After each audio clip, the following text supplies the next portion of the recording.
nó cho cá chí mà cho bên theo nên tế thì nó nữa ít theo thì nó do ít bùa mệt lo mua chỉ cho lo mua nhá là có thà át đan đê rong tròn đê bộ trà rong bồn đó là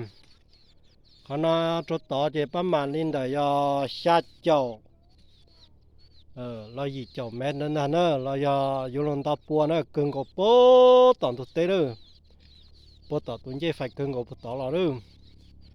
tụi chơi phải chơi chuyện thâu tụi chơi phải tỏm tê rồi thế rồi khơi y hai nên thế là do ít theo là do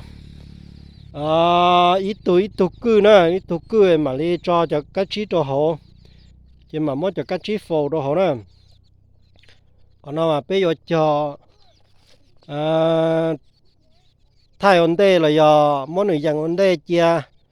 lưỡi xong là do cho lúc chạy nó bên mà cho các thấy tê là do thầu và cho ưu tiên của họ cho và còn tập là anh ấy biết thay ở bên tủ là một xí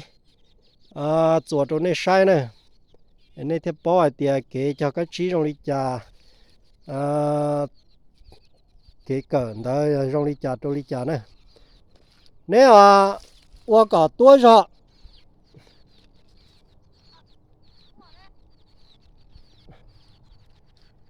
？cho cậu我都给搞我多少杯到，这100杯到100呢。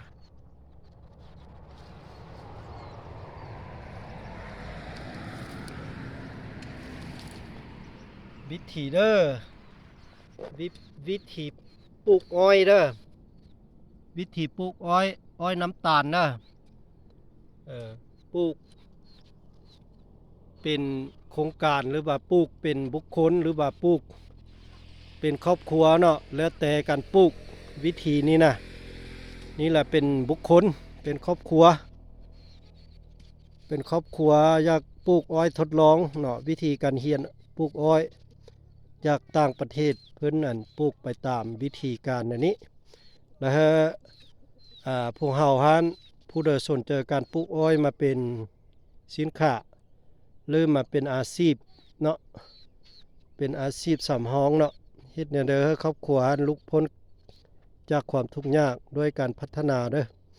อันนี้ข้าพเจ้าได้เรียนรู้การปลูกอ้อยมาจากไทยเนาะเบิ่งยำเฟกได้เบิ่งอยู่นำ YouTube ได้แล้วไปเรียนตัวจริงได้ข้าเจ้าหันเฮ็ดวิธีเป็นแนวเด้อหันเฮาแล้วมาเฮ็ดทดลองเบิ่งได้2ปีนี้ละปีนี้ถือว่าข้าพเจ้าจิปลูกหลายกว่าปีกายเนาะปีกายถือว่าปลูกน้อยของว่าบ่มีแนวพันธุ์หลายเด้อจะไปจะขันนอนน่ะยกขนมเขาเตอจะขันนอนตาตาอุ้มปุตตะล่า